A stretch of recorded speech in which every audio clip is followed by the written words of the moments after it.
If you clicked on this, I already know something about you that most people will never understand about themselves. You didn't land here by scrolling. You were led here.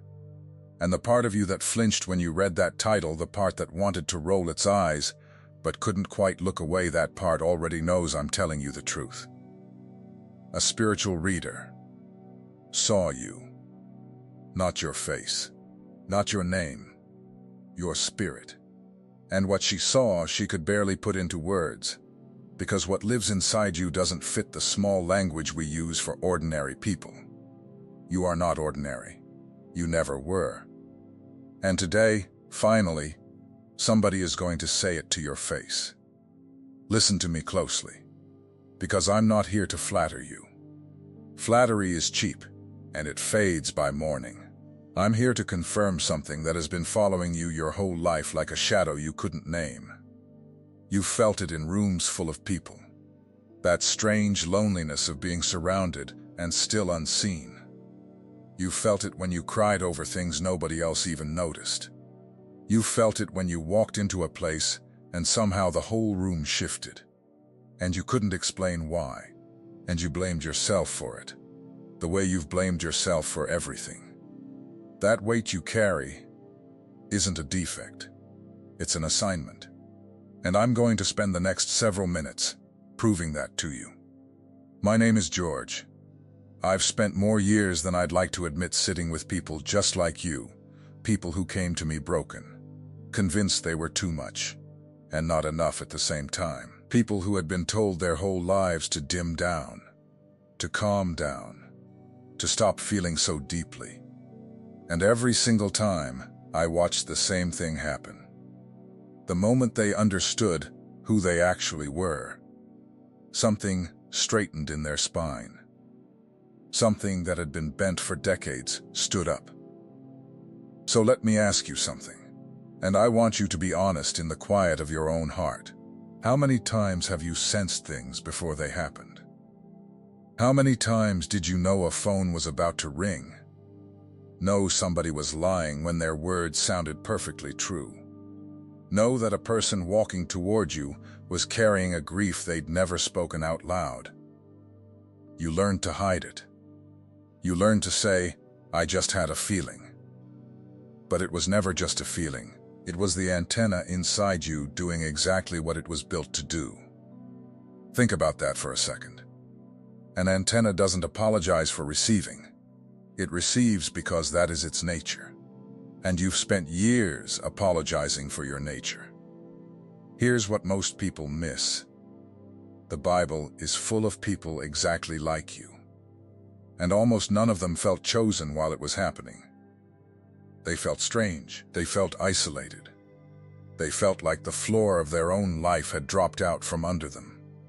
Take Joseph, a boy with dreams so vivid, they scared his own family. He didn't ask for those dreams. He didn't manufacture them to make himself important.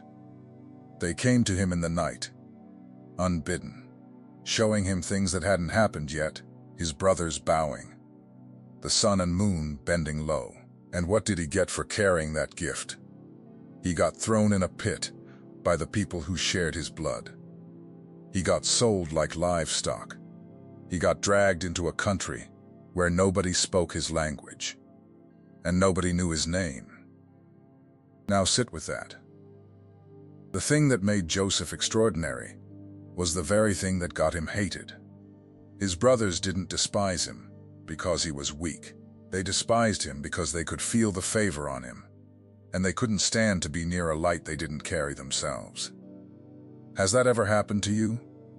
Have you ever been pushed away, talked about, left out not because you did anything wrong, but because something about you made people uncomfortable in a way they could never quite explain? They couldn't name it, so they punished you for it. And you spent years thinking the problem was you. The problem was never you. The problem was that they were standing too close to a flame they didn't understand. Joseph went down into that pit, and then down into slavery, and then down into a prison cell for a crime he didn't commit. Down, down, down, And here's the thing about people like you. Heaven often takes you down before it ever lifts you up.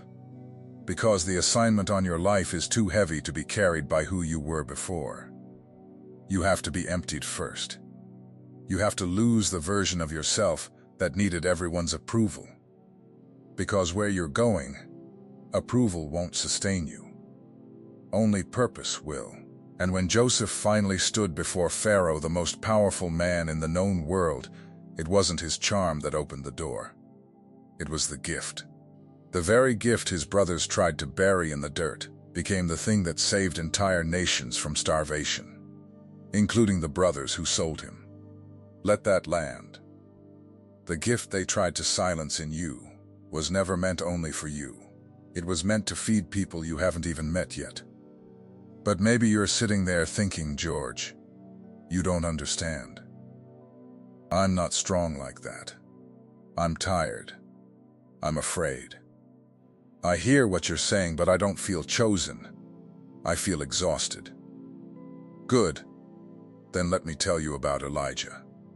Here was a man who called down fire from heaven, a man who stood alone against 450 prophets and won. A man so connected to the supernatural that the sky obeyed his prayers. It didn't rain for years because he said so. And then it poured because he said so.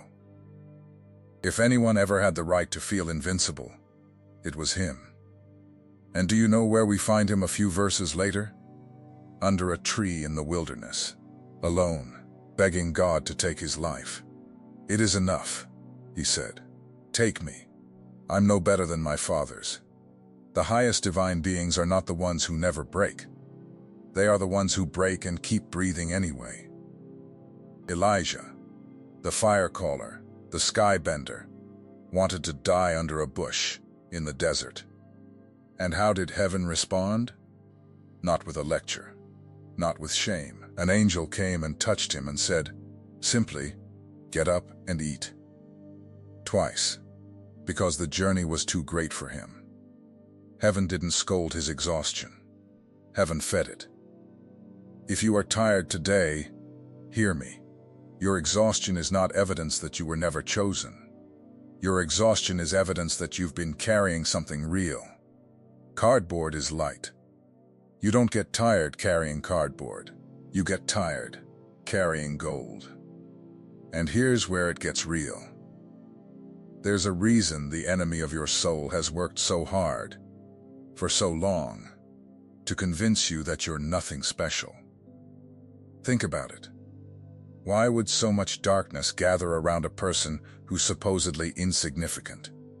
Why the depression that came out of nowhere? Why the anxiety in seasons when nothing was even wrong? Why the strange attacks, the broken relationships, the closed doors, the constant feeling that something was hunting your peace? You don't send an army after an empty field. You send an army after a treasure. The very fact that your life has been a battlefield is one of the loudest pieces of evidence that there is something inside you worth fighting over. The reader saw that. She saw the warfare around you, and she understood immediately that warfare like that doesn't surround ordinary lives. It surrounds chosen ones. And before I move on, let me tell you about Gideon, because his story is your story more than you know. When the angel of the Lord found Gideon, the man was hiding, literally hiding, crouched down in a winepress, threshing wheat in secret, because he was terrified of the enemies who kept stealing everything his people worked for. He was the smallest man from the weakest clan in a frightened nation. He thought of himself as nothing, and his circumstances agreed with him. And the angel looked at this trembling man hiding in a hole and said something that must have sounded like a cruel joke. "The Lord is with you, mighty man of valor. Mighty man of valor." To a man cowering in a winepress. Stop and feel the gap between those two things. Heaven didn't call Gideon what he was in that moment. Heaven called him what he was made to be. And that's exactly how heaven has always seen you. Not as the frightened, second-guessing, overlooked version of yourself you see in the mirror. Heaven sees the warrior buried under all that fear, and heaven calls that buried warrior by name, long before the rest of the world ever catches up. Gideon argued. Of course. He said, but my clan is the weakest, and I'm the least in my father's house. Have you ever made that argument to God? But I'm not enough. But look at where I come from. But look at how small I am. And heaven's answer to Gideon is heaven's answer to you. It was never about your strength. It was about who was with you. By the end of the story, that hiding man led an army. Not a great army. Heaven deliberately shrank it down to a tiny handful, so that when the victory came, no one could mistake where the power came from. The smallness was the point. Your smallness has never disqualified you. It has positioned you to become living proof of something greater than yourself. Now let me tell you about a woman, because this isn't only a man's story. Hannah wanted one thing: a child. And year after year, that one thing was denied to her, while the woman beside her had children easily and used them as weapons to mock her. Hannah went up to the house of God and wept so violently, so wordlessly, that the priest watching her thought she was drunk. Her lips moved, but no sound came out. She was praying from a place deeper than language. Have you ever prayed like that? Prayed past words? Prayed with a groan in your chest that had no sentences attached to it? That's not weakness. That's depth. The shallow pray with their mouths. The chosen pray with their marrow. And out of that bottomless ache came Samuel, a prophet, who would anoint kings, who would hear the voice of God in the night when even the priests had gone spiritually deaf. The barren woman's tears became the soil for a prophet who changed the destiny of a nation. Your tears are not wasted. I need you to hear that today, wherever you are. The thing you've cried the hardest over may be the exact ground where heaven is planting your greatest assignment. And here's something the reader noticed about you specifically. You feel everything more than the people around you. You always have. As a child, they may have called you sensitive, dramatic, too emotional. As an adult, they may have called you intense. But what they labeled as a flaw was never a flaw. It was a frequency. You receive the spiritual atmosphere of a room the way other people receive sound. You walk in and you know. Something is off. Something is heavy. Something is wrong here. And usually, you're right. That's not anxiety. That's not paranoia. That's discernment. And discernment is one of the rarest, most precious gifts heaven gives, because it can't be taught and it can't be faked. You either carry it or you don't. And you carry it. And I want you to think about how often that gift cost you. The friends you had to walk away from because something in your spirit warned you before your mind could explain it. The opportunities that looked golden to everyone else but felt wrong to you, and later you found out exactly why. People called you difficult. People called you suspicious. People said you overthink, that you read too much into things, that you should just relax and trust. But you weren't overthinking.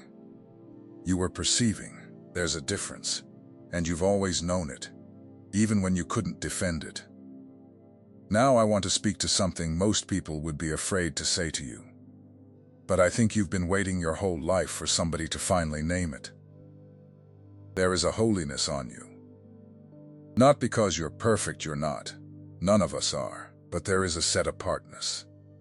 A quality the old prophets would have recognized instantly. Throughout the scriptures, God reserves a specific class of people. The ones who are sealed.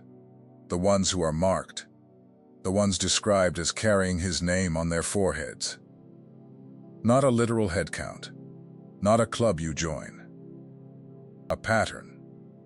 a type of spirit, a person who belongs to heaven so completely that the world can never fully claim them. You've always felt unclaimed by this world, haven't you?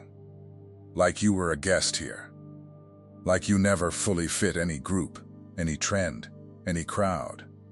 That's because part of you remembers a home you can't see, and that homesickness, that ache for something more real than what surrounds you, is one of the surest signs of all.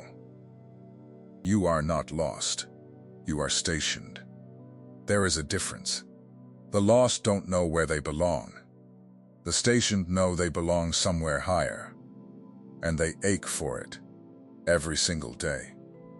Let me pause here, because something is rising in me as I speak to you, and I don't want to rush past it. There are messages that pass through your eyes, and there are messages that pass through your spirit. If something in you recognized itself while watching, don't dismiss it. That is the Spirit confirming what was already written. The secret protocol carries 7 keys that unveil what heaven deposited in you before you ever arrived, things no one around you has ever been able to name. It comes with the full audiobook for your moments of prayer, silence, and encounter with God. And you also receive the Awakening Map, the guide that illuminates the 5 seasons of spiritual awakening, revealing with precision exactly where you are and what comes next. The link is pinned in the first comment, but only for a limited time. Don't let this moment pass without a response. I tell you that not as a salesman, but as a man who watched his own life change when he finally stopped running from what he carried. For years I tried to be normal. I tried to fit. I tried to turn the volume down on the thing inside me, because it frightened the people I loved. And all I got for it was a slow, quiet dying, the death of a person pretending to be less than they are. The day I stopped pretending was the day I started living. I don't want you to wait as long as I did. Now let me keep going, because the reader saw more. She saw David, and I want you to understand why that matters for you. David was the forgotten son. When the prophet Samuel came to anoint a king from among the sons of Jesse, the father didn't even bother to call David in from the field. He was so overlooked, so unconsidered, that his own family lined up all his brothers and left him out in the pasture with the sheep. The runt, the afterthought, the one nobody expected anything from. And the prophet looked at all those impressive older brothers, tall, strong, the obvious choices, and heaven said, no. Not him. Not him. Not him. Send for the one you forgot. Have you been the forgotten one? The overlooked one? The sibling? The coworker? The friend who was always passed over while less qualified people got the seat, the praise, the recognition? Sit with this. Heaven specializes in choosing exactly the person the world wrote off, not in spite of your overlooked status because of it. The world's rejection is often heaven's selection process. While they were busy ignoring you, heaven was busy preparing you. David killed a giant that an entire army of trained soldiers was too afraid to face, and he did it not with armor, not with their weapons, but with the simple thing he'd learned in the lonely field nobody thought mattered: a sling, and a faith forged in isolation. The skills you developed in your loneliness were never wasted. The seasons when nobody was watching were the seasons heaven was training your hands for the battle that was coming. And here's what I really want you to grab hold of. Before David was a king, he was a worshiper. Out there alone with the sheep, with no audience, no applause, no one to impress. He sang to God. He poured out his heart into the empty air. And it was that hidden devotion, that private intimacy nobody saw, that qualified him for the public throne everyone would see. What you do in secret with God is shaping what you'll carry in public for God. And let me give you one more, because this one is about a moment of decision, your moment. There was a blind man named Bartimaeus, who sat by the side of the road every single day, begging. invisible, stepped around. A man the whole town had learned to ignore, the kind of person people walk past without even letting their eyes land on him. And one day he heard that Jesus was passing by. Now everyone around him told him to be quiet. The crowd, the respectable people, the ones with their lives together, they hushed him. Sit down. Stop shouting. Don't embarrass yourself. You're nobody. Who do you think you are? But Bartimaeus had spent his whole life being told to stay small, and something in him decided that this day would be different. So he did the thing chosen ones eventually have to do. He cried out louder. The more they told him to be silent, the louder he got, until his voice cut clean through the whole crowd and reached the one ear that mattered. And Jesus stopped. The entire procession stopped, for the man everyone else wanted silenced. Hear me. There will be voices around you sometimes, the voices of good people. Well-meaning people telling you to stay quiet about who you are. Telling you not to make a scene. Telling you to keep your gift in your pocket and your calling under your tongue. And you will have to decide, like Bartimaeus did, whether you'll let the crowd silence you, or whether you'll cry out louder until heaven turns to face you. The chosen are not the ones who were never told to sit down. The chosen are the ones who refused to. When Jesus asked him what he wanted, notice, he didn't assume. He let the man name his own longing.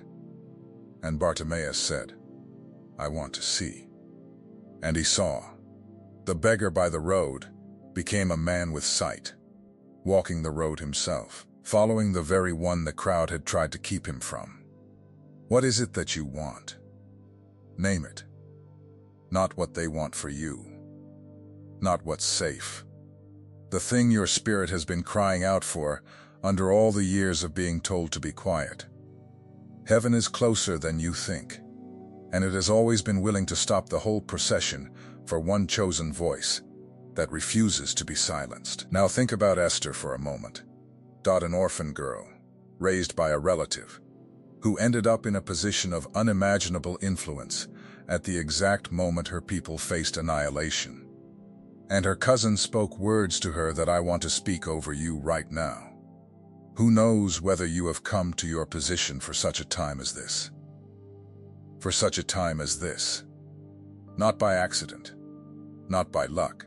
You are alive right now, in this exact era, in this exact moment of history, with these exact burdens and these exact gifts, for a reason that was written before you took your first breath. The reader felt the urgency on your life. She felt that you are being positioned, that something is about to ask of you what only you can give. And maybe that frightens you. Maybe you'd rather stay hidden. Esther was afraid too. Stepping into her calling could have cost her life. But she made a decision that I pray you make today. She said, if I perish, I perish. I will no longer hide. I will become who I was placed here to be, whatever it costs. There comes a moment for every chosen one when hiding stops being safety and starts being slow death. When the comfortable cage you built to protect yourself becomes the very thing strangling your purpose. The reader saw you standing at the door of that moment right now. Let me bring this home, because I can feel we're close to something. You came into this video carrying a question you maybe never said out loud. The question was simply, am I crazy? Or is there really something different about me? And I want to answer that question once and for all, with everything in me. You are not crazy. There is something different about you. There always has been. The sensitivity, the depth, the way you feel the unseen, the way trouble seems drawn to you, the way you've never fully fit, the homesickness for a place you can't name, the dreams, the knowings, the tears that came from somewhere too deep to explain all of it. Every piece is the fingerprint of heaven, on a life that was set apart before it began. The reader didn't make you special by seeing you. She simply confirmed what was already true. And now I'm confirming it too. But here's the deepest thing of all, and I want to leave you with it. Being chosen was never about being above other people. The highest divine beings in the scriptures were never the proudest. They were the most surrendered. Moses, who led a nation, was called the most humble man on the earth. The greatness heaven puts on you is not a crown to lift you over others, it's a weight to bend you toward them. You were not lifted up to look down. You were lifted up to lift others. The light in you was never meant to make the room about you. It was meant to help the people stumbling in the dark find their way out. So the question is no longer whether you're chosen. You are. The question is what you'll do now that you finally know it. Here's what I want you to do, and I want you to be specific, because I'll be reading. In the comments below, I don't want a generic word. I want you to tell me about the moment in your life when you felt most overlooked, most like the David left out in the field, while everyone else was lined up inside. Tell me about the season nobody chose you, and then tell me what you survived because of it. Because I believe, the way I believe the sun will rise, that the place where you were most forgotten is the exact place heaven was most at work. And I want to read it. I want to speak life over it. Put it below, and watch what happens when you finally say it out loud.